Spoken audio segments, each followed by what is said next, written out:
साये की दुनिया में तुम्हारा स्वागत है, जहां अंधेरा सिर्फ अंधेरा नहीं बल्कि एक छुपा हुआ डर है, जहां हर परछाई के पीछे छुपा हो सकता है एक अनदेखा भूत, जहां कहानियां सिर्फ कहानियां नहीं बल्कि किसी की सच्चाई हो सकती है। तो अगर तुम हिम्मत रखते हो तो आओ परछाइयों के बीच छुपे भयानक राज जान लें।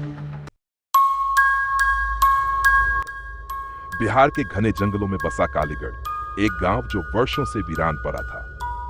कोई नहीं जानता कि वहां क्या हुआ था, लेकिन कहते हैं कि जो भी वहां गया वो या तो लौटकर नहीं आया या फिर पागल होकर लौटा।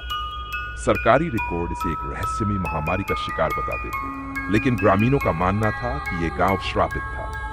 कुछ का कहना था कि वहां किसी ने तांत्रिक अनुष्ठान किए थे, जिससे गांव पर भयंकर आत्माओं का कब्जा हो गया। अर्जुन एक डॉक्यूमेंट्री फिल्म मेकर था, जिसे ऐसी भुतहा जगहों की सच्चाई उजागर करने का जुनून था। उसके लिए भूत प्रेत बस कहानियां थीं, जिनका वह पर्दाफाश करना चाहता था। उसके साथ था उसका दोस्त और साउंड रिकॉर्डिस्ट राहुल, जिसे इस सब में ज्यादा रुचि नहीं थी, लेकिन वह अर्जुन का साथ देने आ गया था। रात के 8 बजे दोनों गांव के जर्जर फाटक से अंदर घुसे। ठंडी हवा हड्डियों में उतर रही थी, सूखी पत्तियां तेज हवा में उड़ रही थी। चारों ओर सन्नाटा था, बस उनके पैरों की आहट सुनाई दे रही थी। यार, ये जगह सच में अजीब लग रही है, राहुल ने धीमे स्वर में कहा। अर्जुन ने हंसते हुए कैमरा ऑन किया। डर गया क्या? यही तो हम रिकॉर्ड करने आए हैं। जैसे ही वे गांव के अंदर पहुंचे, वहां के मकानों की हालत देखकर वे दंग रह गए। हर घर उजड़ा हुआ था, दीवारों पर अजीब निशान थे और कुछ दरवाजे ऐसे हिल रहे थे जैसे उन्हें किसी ने हल्के से धक्का दिया हो। गांव के बीचों बीच एक पुराना शिव मंदिर था, जिसका गुंबद अब भी सलामत था। मंदिर पर लाल कपड़ा बंधा था और वहां अगरबत्तियों की हल्की महक थी, जैसे हाल ही में किसी ने पूजा की हो। यहां कोई आता है? अर्जुन ने कैमरा मंदिर की ओर घुमाते हुए कहा। राहुल असहज महसूस कर रहा था। हमें जल्दी काम खत्म करके यहां से निकल जाना चाहिए, बस थोड़ी देर और, अर्जुन ने कहा और मंदिर के दरवाजे की ओर बढ़ा। जैसे ही अर्जुन ने दरवाजे को हल्का सा धक्का दिया, वह चरमराते हुए खुल गया।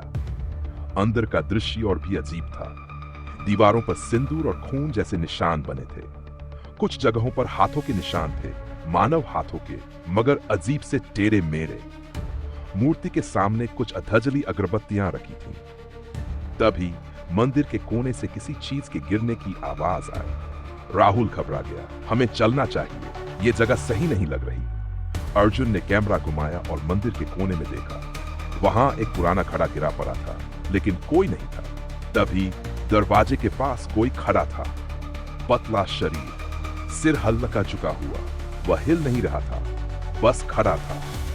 अर्जुन ने कांपते हाथों से कैमरा उसकी ओर घुमाया, लेकिन स्क्रीन पर सिर्फ स्टैटिक लहरें आ रही थीं। राहुल, बाहर भाग! राहुल ने हड़बड़ाकर दौड़ लगाई, लेकिन जैसे ही उसने मंदिर की चौखट पार की, वह जोर से जमीन पर गिर पड़ा। किसी ने उसे खींच लिया था। अर्जुन ने राहुल को उठाने की कोशिश की, लेकिन तभी उसने देखा वो आकृति अब मंदिर के अंदर थी। उसका चेहरा सफेद जैसे मरा हुआ हो, आंखें काली गहराइयों जैसी और मुंह असामान्य रूप से खुला, जैसे कोई चीख आधे में रोक दी गई हो। अचानक मंदिर की सारी बत्तियां बंद हो गईं। अब केवल राहुल की हड़बड़ाई हुई सांसें सुनाई दे रही थीं। राहुल, अर्जुन ने फुसफुसाकर कहा। कोई जवाब नहीं। उसे एहसास हुआ कि मंदिर में अब वह अकेला नहीं था। किसी ने उसके कान के पास फुसफुसाया, तुम्हें नहीं आना चाहिए था। अर्जुन ने चीखने की कोशिश की, लेकिन आवाज नहीं निकली। फिर एक झटका, सिर घूम गया, पैर जमीन से उठ गए, सब कुछ अंधेरा हो गया।